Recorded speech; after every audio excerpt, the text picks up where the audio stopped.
जो public interest में नहीं है, जो पब्लिक ऑर्डर को खराब करती हैं चीजें, जो लॉ एंड ऑर्डर को बिगाड़ती हैं, ऐसी बातें, या जो मॉरल्स के खिलाफ हैं, या करप्ट करती है सिचुएशन की हो, तो वो सारी बातें ऑलरेडी आरटीआई एक्ट में इसीलिए दर्शा दी गई कि आपको इन कंडीशन में कॉन्फिडेंशियलिटी मेंटेन करनी है, आपको वो सूचना नहीं देनी है जिससे कि देश के अंदर अराजकता फैल जाए। तो ये सीक्रेसी की बात हो गई। हर कम्युनिकेशन को जरूरी नहीं ओपन ही हो, कम्युनिकेशन वही ओपन होना चाहिए जिसका इंटेंशन है कि भाई इसको ओपन होना चाहिए। कुछ कम्युनिकेशंस को कॉन्फिडेंशियल रखना, सीक्रेट रखना बहुत इंपॉर्टेंट है।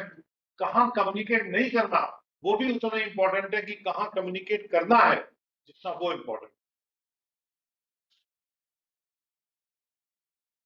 उसके बाद परसुएशन की बात की दावत मुझे इतना इंपॉर्टेंट है कि this should be made part of every training. ये पूरा संवाद है, इनफैक्ट इसके पूरे संवाद पे they should be detailed lecture, जिसमें कि एवरीवन शुड, हमको हमको सब ये बात बार बार पढ़ना चाहिए। और यही नहीं, अपने बच्चों के सामने भी, अगर स्कूल में ये क्लास नहीं हो रही है तो पेरेंट्स की जिम्मेदारी हो जाती है। स्कूल की व्यवस्था आजकल उतनी अच्छी नहीं चल पा रही, तो पेरेंट्स की जिम्मेदारी हो जाती है। ये सब बातें कौन बताएगा? ये हजारों साल में रिसर्च हुआ, सब कह दिया गया, अब अगर हम भुला देंगे उसको, तो यानी कि हम अपने पूर्वजों से कोई इंस्पिरेशन नहीं ले रहे हैं। प्रेरणा लेना बहुत इंपॉर्टेंट है, क्योंकि जो अक्यूमुलेटेड नॉलेज है, हजारों वर्ष की अक्यूमुलेटेड नॉलेज से प्रेरणा लेना हमारा कर्तव्य बनता है। इसके बाद नारद जी ने कहा, परसुएशन और डिप्लोमेसी की बात उन्होंने कही। कम्युनिकेशन में परसुएशन बहुत इंपॉर्टेंट है, कि मनाना, आप अपनी बात जो है सही कह रहे हैं, आपको लगता है आप अपनी बात सही कह रहे हैं, आपकी बात बिल्कुल सही है अपनी जगह पे, लेकिन सामने वाला उसको क्यों मानेगा? जब आप उसको फुसलाएंगे, मनाएंगे, तो परसुएट करेंगे, अपनी बात मनवाएंगे, तब वो मानेगा, ऐसे नहीं मानेगा। तो परसुएशन बहुत इंपॉर्टेंट है। केवल ये नहीं कह देना काफी है कि ये हमने जो कह दिया वो सही कह दिया। जो बात लोग नहीं मान रहे हैं, मानिए कोई भी डिसीजन सरकार लेती है कि आपने कहा इतने परसेंट टैक्स लगाना है, लेकिन अगर लोग उस बात को नहीं मान रहे, उसकी आलोचना हो रही है, राइट, वहां पर persuasion becomes very very important. सरकार को ओवर द टॉप जाके और भी ज्यादा परसुएट करना चाहिए लोगों को कि यहाँ ये बात जो है ये कही गई है, सबके पब्लिक इंटरेस्ट में है, और इसलिए इसको करना बहुत आवश्यक है। तो नारद मुनि ने युधिष्ठिर से कहा कि आप जेंटल और परसुएसिव, परसुएसिव कम्युनिकेशन हमेशा जेंटल होगा। वो जोर जोर से चिल्ला के टीवी के चैनल पे हल्ला मचा के नहीं बोला जाएगा, जैसे स्पोक्समैन कई पॉलिटिकल पार्टीज के आजकल करते रहते, उससे परसुएट नहीं होगा ना आदमी, लड़ाई झगड़ा होगा। ये आपकी, आप अच्छी बात कह रहे हैं, मैं बहुत बढ़िया बात कह रहा हूँ, तर्क भी दे रहे हैं आप, तर्क आपका बिल्कुल ऐसा है कि हरा नहीं सकते आपके तर्क, लेकिन उसको चिल्ला के बोल रहे हैं, तर्क को आप बुरे ढंग से बोल रहे हैं, दूसरा आदमी अच्छे से अच्छे तर्क को रिजेक्ट कर देगा आपके, वो मानेगा ही नहीं। परसुएशन इज वेरी वेरी, मैं कहता हूं आप झूठ भी बोल रहे हैं, गलत बोल रहे हैं, वो भी परसुएशन से आदमी मान जाता है, ये हालत है। अगर आप बहुत खराब बात भी कह रहे हैं, आप मना सकते हैं किसी को प्यार से कि हमेशा बेटा झूठी बोला करो, हमेशा मिठाई खाते रहा करो, आपसे मान जाएगा, कोई दिक्कत नहीं होगी। अच्छी बातें मनाने में तो परसुएशन चाहिए, खराब बातें तो हमारी इंद्रियां वही काफी है हमारे को खराब करने के लिए। इंद्रियां आपके बॉडी में जो बनी हुई है, वो तो तैयार बैठी है ना आपको नीचे गिराने के लिए, और उसके पीछे मन बैठा हुआ है। इंद्रियों के पीछे आपका मन बैठा हुआ है, मन आपको जो है वो नीचे भी ले आ सकता है, ऊपर भी ले आ सकता है। मन की नदी ऊपर की तरफ भी बहती है, और मन की नीचे, मन की नदी जो है नीचे की तरफ भी बहती है।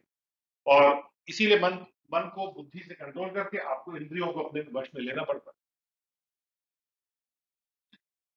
ठीक है, बहुत ज्यादा फिलोसॉफिकल तो नहीं हो जा रहा। ओके, तो थोड़ा सा साइड वो लेके अटैक करना पड़ता है हमारे कॉन्टेक्स्ट के साथ। ओके, फिर उन्होंने कहा कि हमको स्ट्रॉन्ग रिलेशनशिप्स बनानी चाहिए। अगर आपका परसुएशन स्ट्रांग होगा, और इसमें यहां नहीं लिखा है लेकिन प्यार बहुत बड़ा कम्युनिकेटर है। अगर दूसरे व्यक्ति को लग रहा है कि आप उसको केवल परसुएट करने के लिए बात नहीं कह रहे, वाकई आप लगाव है उससे और उनके कल्याण के लिए बात कहना चाहते हैं और वही कह रहे हैं आप, तो वो बहुत बड़ा अच्छी रिलेशनशिप आपकी बन जाएगी। तो जितना स्ट्रॉन्ग रिलेशनशिप्स होंगी वो इंपॉर्टेंट होता है। केवल अच्छी बात कहना, सच बात कहना, तर्क संगत बात कहना इंपॉर्टेंट नहीं है। मैं तो कहूंगा कि उतना ही इंपॉर्टेंट कि इमोशनल बॉन्ड्स आपके कैसे, जो अगर आपकी इमोशनल बॉन्डिंग अच्छी है तो आप खराब से खराब बात भी होगी उसको भी पहुंचा देंगे दूसरे व्यक्ति तक, वो तैयार हो जाएगा आपके लिए करने। यहां तक भी जो दुष्ट लोग होते हैं कहते हैं यार मेरे लिए नहीं कर सकते तुम ये काम, तो मर्डर कर दो उसका जाके, भाई हो तुम मेरे हैं, उसने कितना हमारे परिवार का नुकसान किया, मर्डर कर दो जाके उसका, भाई तुम मेरे हो। इमोशनल अपील, ये परसुएशन है, इमोशनल अपील है, कुछ भी कर देगा आदमी आपके लिए। और अच्छी बात को मनवाने के लिए पूरी कोशिश करना चाहिए, इस तरह की खराब बातों को ही मनवाने की कोशिश क्यों करना चाहिए। तो अच्छी बातों के लिए आपको पूरे ढंग से, पूरे इमोशन से अच्छी बात को लेके इतना जोर लगा देना चाहिए, खासतौर पे अपने बच्चों के संदर्भ में बात मैं बोला, अपने कोलीग्स के संदर्भ में बात बोला। अगर आपको लगता है आपके अंदर कोई अच्छाई है, कोलीग्स पर उस बात को इस तरह से ले जाइए कि वो मजबूर हो जाए कि मैं इस व्यक्ति को जानता हूं, अगर मेरा रिश्ता इस व्यक्ति से है तो मुझे ये अच्छी चीज करनी ही पड़ेगी, वो मजबूर हो जाए। दूसरे व्यक्ति को ऐसे देखे कि ये मेरा साथी है, ये मेरे जैसा ही है, मैं इनको अच्छी बातों से पूरा प्रेरित कर दूंगा, उस तरह से आपको पहुंचाना है अपनी बात को परसुएट करते हुए। तो ये परसुएशन और अच्छे रिलेशनशिप बनाने की बात है। डिप्लोमेसी होती है कि भाई आप अपने कितने आपके शत्रु बन रहे हैं, कितने मित्र बन रहे हैं आपके, ये आप तय करते हैं कि वे अपने व्यवहार से कि कैसे आप मित्र बना रहे हैं। जितने ज्यादा मित्र बनाएंगे उतना आपकी बात सुनी जाएगी। तो ये राजा के लिए भी है। और आइडल टॉक, गॉसिप वगैरह आपने देखा होगा, कई हमारे पॉलिटिकल लीडर्स हैं जो कि आइडल टॉक करते रहते हैं। उनको लगता है मैं इससे इलेक्शन जीत जाऊंगा, मैं वोट पालूंगा, ये वो। कुछ दिन तो उनका चलता है, फिर भड्डा फोड़ जाता है। बाद में सब लोग समझते हैं आइडल टॉक करता है, बेकार की बात करता है। और इसीलिए स्पीच में और कोई आइडल गॉसिप जो है उसका कोई पर्पस नहीं सर्व होता। शॉर्ट टर्म में आप कोई भी फायदा किसी भी चीज से ले सकते हैं, लेकिन you have to always focus on the long term. राजा के शब्द इसलिए हमेशा प्रयोजन से परे नहीं होने चाहिए। राजा जब मैं कह रहा हूं तो गवर्नमेंट सर्वेंट के ऊपर लागू होता है। मेजर्ड होने चाहिए, नपे तुले शब्द बोलिए और इस तरह बोलिए कि आप हमेशा दूसरे का भला चाहते। एसएससी आपके सामने बैठा है, सारा उसने कंसीलमेंट कर, आपको भी मुश्किल हो रहा है उसका कंसीलमेंट पकड़ना, वो छुपाया जा रहा है, आप पकड़ने की कोशिश कर रहे हैं उसको, आपको समझ में नहीं आ रहा है इसको मैं कैसे नेल करूं, आपके मन में आ रहा है मैं इसका टैक्स कैसे लूं।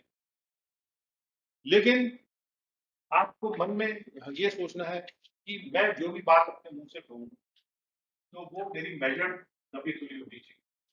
अगर आपने कहा बात कर दूंगा तुमको, कंसीलमेंट कर रहे हो, ये है वो है, तो छोड़ूंगा नहीं जो है, अगर 4 साल बाद तो छुड़ा के लिया सारा अपने जो है,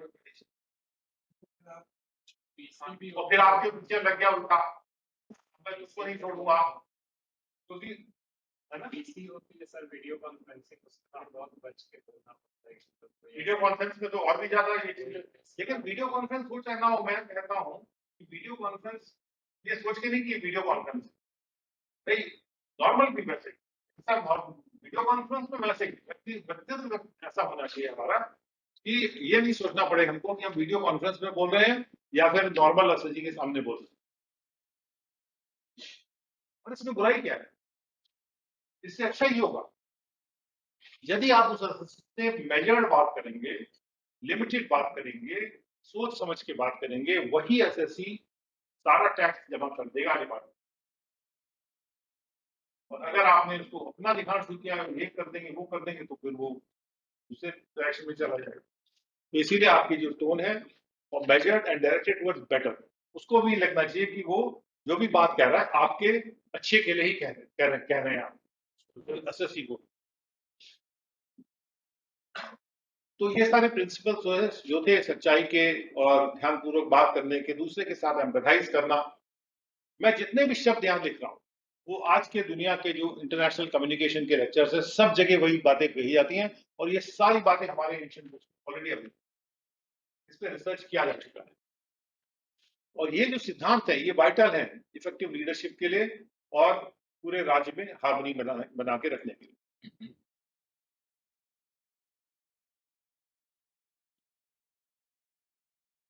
रामायण पे आ जाते हैं, वाल्मीकि रामायण। हनुमान जी जो थे वो सीता जी से मिलते हैं, और अब आप सोचिए कि जो रावण था तो सीता जी को ले गया था, और सीता जी की मनस्थिति को सोचिए, रोज ही रावण उसके सामने कोई ना कोई झूठ पेश कर देता था। डेली रावण कोई ना कोई झूठ पेश कर रहा है उनके सामने। सीता जी को मालूम है कि मुझे किसी चीज पे ध्यान नहीं देना, ये तो रोज कुछ ना कुछ झूठ बोलेगा, किसी बात पे वो यकीन नहीं करते।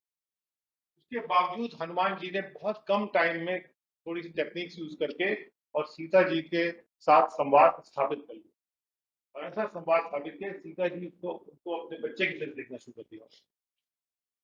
ये कम्युनिकेशन का लेसन नहीं है तो किस चीज का lesson? This is the biggest communication lesson. उन्होंने ऐसे साइंस टोकन्स और रेफरेंसेस यूज किए, ऐसी ऐसी बातें जो हस्बैंड वाइफ के बीच में पता होती, केवल जो हस्बैंड वाइफ के बीच का सत्य है वो आप अगर उजागर कर दे रहे हैं, क्या मतलब आप और किसी को पता नहीं चलेगा, केवल वही वही जानते हैं। तो तुरंत ही उन्होंने समझ लिया सीता जी ये ऑर्डिनरी व्यक्ति नहीं,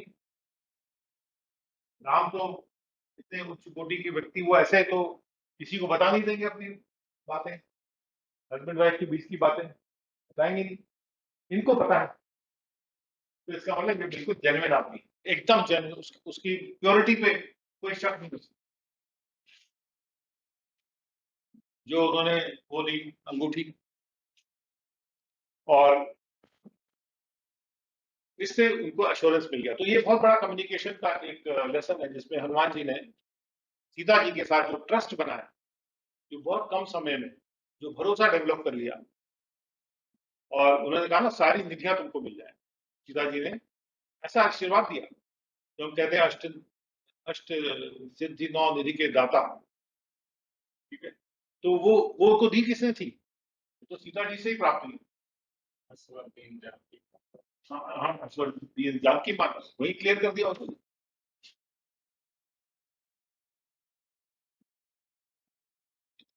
अब आ जाइए, हमने इसकी बात पहले भी की है तो इसको अभी छोड़ देते हैं। मनुस्मृति का ये है, ये इसकी हम लोग अभी डील किया था हमने, 138 नंबर का श्लोक है चैप्टर 4 में। मैं बस एक बार इस सिलसिले में कहना चाहता हूँ, मनुस्मृति के बारे में बहुत से लोग कहते हैं कि भाई ये किताब में ये गलत है, वो गलत है। इससे ज्यादा अकाट्य सत्य कुछ हो सकता है? कई हजारों वर्ष से ये दिया गया है। अगर कोई व्यक्ति इसको अपने व्यक्तित्व में शामिल करे तो वो कितना बड़ा कल्याण केवल अपना ही और अपने परिवार का ही नहीं करेगा, सारे समाज का कल्याण कर देगा। और इसीलिए सब लोगों को इसको शामिल करना चाहिए, और कोई डाउट नहीं रखना चाहिए अपने मन में कि मैं इससे बाहर कहीं जाऊं। और यदि आप इसको फॉलो करते हैं निश्चित रूप से पूरे विश्व का भला होगा, विश्व का कल्याण।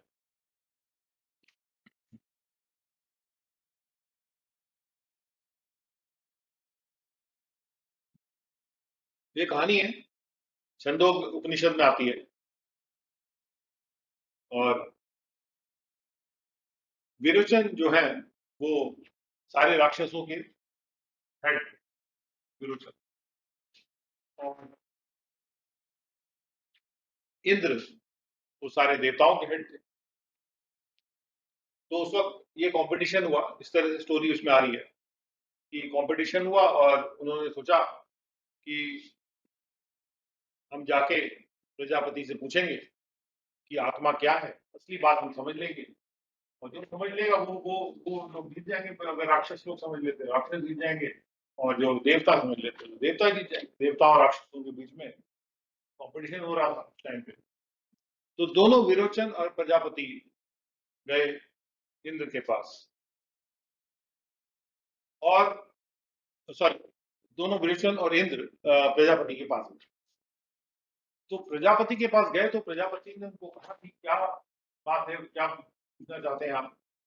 तो उन्होंने कहा हमें बता दीजिए आत्मा जो है उसका भेद बता दीजिए, आत्मा क्या होती है, इस ब्रह्मांड की सच्चाई हमको बता दीजिए।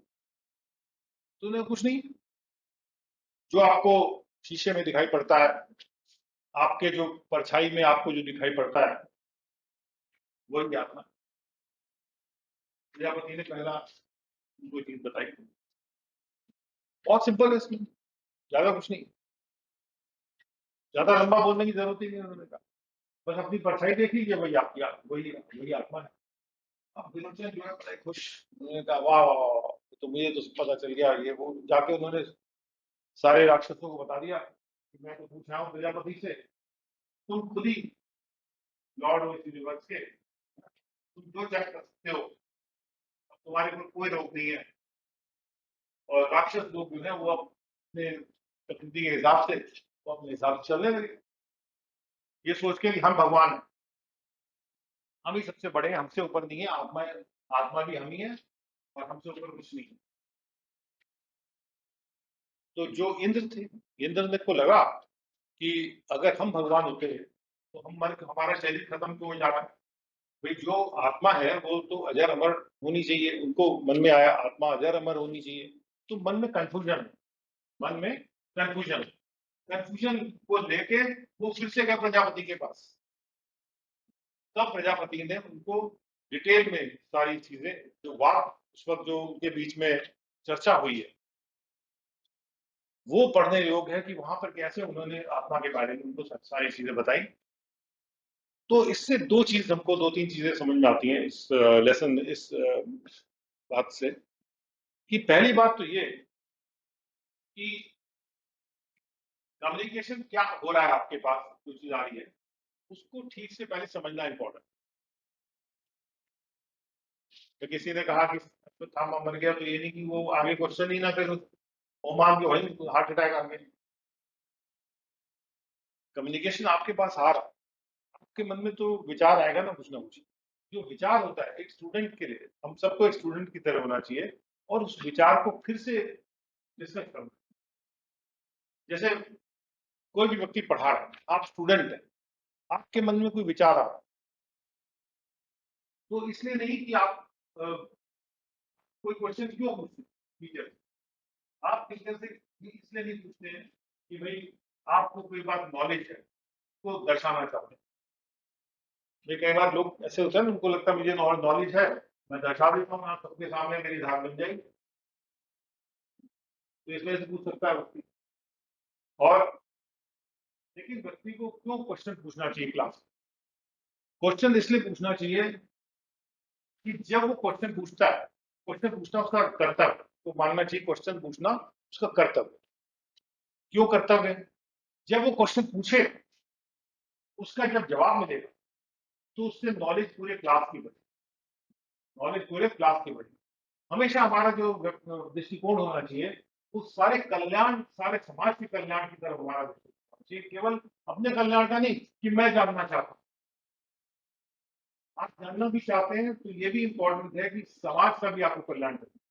तो आपको कोई चीज पता भी है, आपको लगता है मुझे ये चीज पता है, तो मैं इसलिए पूछूंगा कि सारी क्लास को ये बात पता लग जाए, ये बात छुपी ना रहे, सबसे किसी से छुपा ना रहे, इसलिए मैं उस सवाल को पूछ लूंगा। तो ये एक इंपॉर्टेंट बात यहाँ पर आ रही है कि जो इंद्र है, इंद्र वापस गए प्रजापति के पास, उन्होंने उससे सवाल, वापस सवाल जवाब किया कि देखिए मेरे मन में ये डाउट आ रहा है, संदेह आ रहा है, प्लीज इसको क्लैरिफाई करें। विरोचन को कोई डाउट नहीं था, विरोचन के मन में डाउट आया कि वो हटाया, डाउट छोड़ो, अरे जब हम ही भगवान है क्या है, उन्होंने बता दिया, जब बोल दिया, जब उसको भी लग रहा है कि यही हो जाएगा तो अच्छा ही है। जो चीज आपके इंटरेस्ट में आ गई तो उसको आप फॉलो कर लीजिए। मन में मन में आदमी को अब मुझे कुछ नहीं सवाल पूछना, कह तो दिया उन्होंने, याद दिया ना, कोटेशन कर दिया उन्होंने, छाप दिया, प्रजापति ने खाया। बार बार उसी को आप प्रजापति देखो, प्रजापति ने कहा था, प्रजापति की स्टैचू बना दी बहुत बड़ी और लगा दी वहां पे, सब लोग पूजा करें प्रजापति, हम राक्षसी भगवान होते। तो आप अपने इंटरेस्ट में काम करें ना, तो आपको वापस जाके वहां पर कम्युनिकेट, काउंटर कम्युनिकेशन कर कि भाई ये चीज क्लियर नहीं हुई है। तो क्लास के अंदर भी कम्युनिकेशन बहुत इंपॉर्टेंट है, ये चीज क्लियर नहीं हुई है और ये चीज क्लियर कर ली जाए, केवल आपके इंटरेस्ट में नहीं, सभी लोगों के इंटरेस्ट में जो वहां पर मौजूद। और इस पे उन्होंने फिर ये जो लेसन इसमें से आ रहे हैं वो ह्यूमिलिटी दिखाई दी उन्होंने, और कोई भी विद्यार्थी है उसको ह्यूमिलिटी होनी चाहिए, और वो ट्रू नॉलेज प्राप्त कर गया। और जो बात वही कही गई थी, विरचन को जो बात कही गई थी वही बात इंद्र को भी कही गई थी, लेकिन उन्होंने कम्युनिकेशन को नहीं समझा, उन्होंने कम्युनिकेशन को समझा। तो इसलिए कम्युनिकेशन को समझना और आत्मसात करना भी बहुत इंपॉर्टेंट।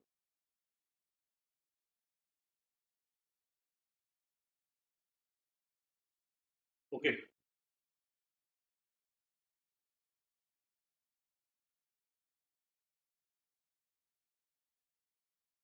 एक तिरुकुरल नाम की, तिरुकुरल नाम से एक तमिल बुक है, उसके लिखने वाले तिरुवल्लुवर बहुत सेंट हुए हैं, बहुत माने हुए। उन्होंने कहा था कि किसी व्यक्ति को कभी खराब लैंग्वेज नहीं इस्तेमाल करनी चाहिए दूसरे व्यक्ति को संबोधित करते हुए, चाहे वो कोई भी हो, चाहे छोटा हो या बड़ा हो। जो लैंग्वेज हम इस्तेमाल करते हैं वो हमारे ऑडियंस को प्लीजिंग होनी चाहिए, उनको खुश होना चाहिए आपको, आपके लैंग्वेज को सुन के। और उनको ये नहीं लगना, उनको इरिटेट नहीं होना चाहिए, बोर नहीं होना चाहिए जब आपकी आवाज बात को वो सुनते हैं। ओके, तो बोरियत के बाद क्या आते हैं, तो कुछ आपको कहानियां मैं सुनाता हूँ, छोटी छोटी कहानियां मैंने आपके लिए इकट्ठी की। तो ये सब कम्युनिकेशन पे ही है। तो पहली कहानी पंचतंत्र से मैं आपको बताता हूँ कि एक था बंदर और एक था मगरमच्छ। कुछ कहानी आपको पहले से पता भी। तो मगरमच्छ जो है मंकी से दोस्ती कर लेता है और पेड़ पे रहता है रिवर के पास।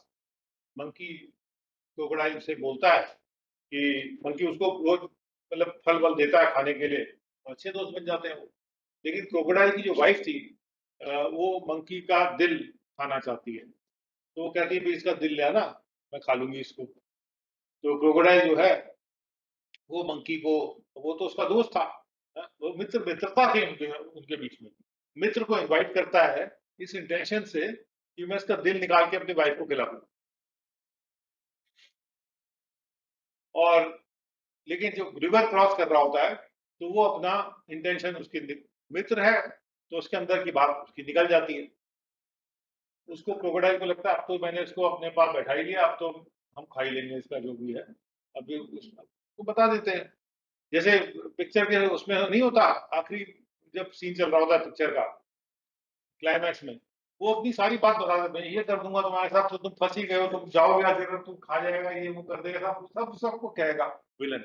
उसके बाद जो है हीरो को जो पता लग जाता है कि ये कर रहा है, इसको काट देता है बात। तो ये जो आखिरी सीन है ना, ये इसी कहानी पे आधारित होता है फाइनल जी फिल्म। एक आपके सामने मैं सपोजिशन वो रख रहा हूँ, प्रस्ताव सोचने का। Anyway, तो उन्होंने इंटेंशन रिवील कर दिया। अच्छा, मंकी जो है क्विक थिंकर होता है, उसने जो है फटाफट उसने आराम से सोचा इसके बारे में, और परेशान नहीं हुआ, डरा नहीं। और उसने कहा देखो मेरा जो दिल तो जो है पेड़ पे रख के आ रहे हो। तो बोला कि भूख तो है, इसको क्या पता कि दिल क्या होता है क्या नहीं होता। उसने कहा, मैं तो निकाल के पेड़ पे रखा है उसको। फिर अरे पेड़ पे रखा है, चलो चलो लेके लेने चलते हैं। तो मजबूर हो गया क्रोकोडाइल की, तो पेड़ पे रखा है, मैं तो इसको ले आया, दिल चाहिए हमको, तो ये कहाँ से आ गया। तो क्रोकोडाइल वापस मुड़ जाता है और मंकी जो है उसके बाद पेड़ पे अपना चढ़ के सेफ हो जाता है। तो यहाँ पर क्या है, एक तो क्विक थिंकिंग है, परसुएसिव कम्युनिकेशन मंकी ने यूज किया। मंकी ने उसको परसुएट कर लिया कि मेरा तो दिल वहां रखा है, तुम मेरे मित्र हो, है ना, मैं तो तुमको खुद ही वैसे ही दिल दे रहा हूँ, तुम आके मैं मना थोड़ी ना करने वाला हूँ तुमको। तुमने तो अभी बताया, पहले क्यों नहीं बताया मुझे, मैं तो लेके चलता अपने साथ उसको। अरे भाभी जी के लिए देना है, क्या है, दो मित्र हैं हम लोग, हम एक साथ हैं दोनों लोग। ठीक है चलो। तो परसुएसिव कम्युनिकेशन यूज किया उसने। डेंजरस सिचुएशन को नेविगेट करने के लिए आप लोगों को भी परसुएसिव कम्युनिकेशन कभी कभी यूज करना पड़ता है। और हमारे जो सिक्योरिटी एडवाइजर हैं ना देश के, वो इस काम में बहुत एक्सपर्ट रहे हैं कि जब प्लेन को लूट हाईजैक कर लिया तो उनको भेजा जाता है, वो जाके कम्युनिकेशन करते हैं और कई बार छुड़ा के भी ले आए लोगों को। ये बात काफी अच्छी तरह से विदित है। अगली कहानी है बोलने वाली गुफा की। एक था राजा, तो सॉरी एक था शेर, और हमारी कहानियां शेर से बहुत शुरू होती थी। तो एक था शेर और वो शिकार ढूंढ रहा था, और शिकार ढूंढते ढूंढते वो एक खाली गुफा में पहुंच जाता है, और वहां पर वो अंदर इंतजार कर रहा है कि जो वहां पे रहने वाले लोग हैं, कोई ना कोई आएगा तो मैं उसको खा जाऊंगा। पहले गुफा के अंदर घुस के चुपचाप से बैठ गया। अब जो गुफा थी उसमें एक सियार रहता था, और उसने ध्यान दिया कि ये जो शेर के जो पंजों के निशान थे अंदर जाते हुए, शेर के पंजों के निशान बड़े आसानी से पहचान में आ जाते हैं। आप लोग भी जब कॉर्बेट वॉर्बेट जाते हैं तो पहचान पाते हैं आप शेर के पंजों के निशान, पहचान पाते हैं? दो चीज से पहचानते हैं ना शेर, एक तो उसकी जो नींद होती है, और दूसरा उसके पंजों के निशान से। कोई भी वहां पे जो शेर जो जंगल में काम करते हैं लोग, शेर का पंजे का निशान बहुत क्लियर होता है। तो उसने पहचान पहचान लिया, लेकिन अंदर तो जा रहे थे निशान, बाहर नहीं आ रहे थे। ये भी देख लिया उसने, ये निशान अंदर की ओर जा रहे हैं और बाहर नहीं आ रहे। इन्वेस्टिगेटर है भाई वो, इज इन्वेस्टिगेटर। तो सियार ने सोचा कि ये कोई ट्रैप है मेरे लिए, और उसने सोचा कि मैं जो है अपना संदेह को कंफर्म तो करूं कि शेर अंदर है कि नहीं है। और संदेह को कंफर्म करने के लिए उन्होंने शेर ने उसने बोला कि मैं तो जब भी होता हूँ, मैं अंदर जाने से पहले गुफा से बात करता हूँ, है ना। उसने कहा गुफा है, गुफा मैं आ गया हूँ, तुम कैसी हो गुफा, और देखो मैं तुमसे रोज बात करता हूँ, तभी मैं अंदर आता हूँ, तुम्हें मेरा प्रणाम है। ये वो गुफा से बात करता। तो शेर ने सोचा कि अंदर आएगा नहीं जब तक कि गुफा बोलेगी नहीं। तो शेर ने गुफा को कहा, हाँ हाँ आ जाओ मैं अंदर बैठी हूँ है। उसने बोल लिया शेर ने। तो जैसे ही बोला तो वो भाग गया। तो इसमें क्या है कि केयरफुल कम्युनिकेशन टेस्टिंग सिचुएशन में करना इंपॉर्टेंट होता है। और जैकॉल ने जो है कनिंग स्ट्रेटजी अपनी अपनाई, और उसने डिसेप्टिव कम्युनिकेशन किया। तो कभी कभी धोखा भी बहुत इंपॉर्टेंट है। ये मत सोचिए धोखा धोखा बड़ी अच्छी स्ट्रेटजी होती है अपने प्रोटेक्शन के लिए और अच्छाई को बनाने के लिए। धोखा बहुत बढ़िया इफेक्टिव स्ट्रेटजी। अरे स्पोर्ट्स धोखे पे ही है। मैं हाँ। धोखा मारता है, खिलाड़ी खड़ा उसको ऊपर गिरता है। करेक्ट, उसको जो टैकल करते हैं आप तो धोखा दे रहे हैं आप। हाँ हाँ में उधर है और लास्ट में उधर मोड़ देते हैं। मोड़ देते हैं। वॉलीबॉल में भी इधर पिछले उधर मार दिया। बैडमिंटन हर एक धोखा का। पहले कोई स्पोर्ट्समैन है लेकिन सारा धोखा। तो स्पोर्ट्समैन स्पिरिट मींस कि डिसेप्टिव आप तरीके से अपना जीत सकते हैं कभी ना कभी। हारने की बर्दाश्त हो जाए, हारने का बर्दाश्त हो जाए।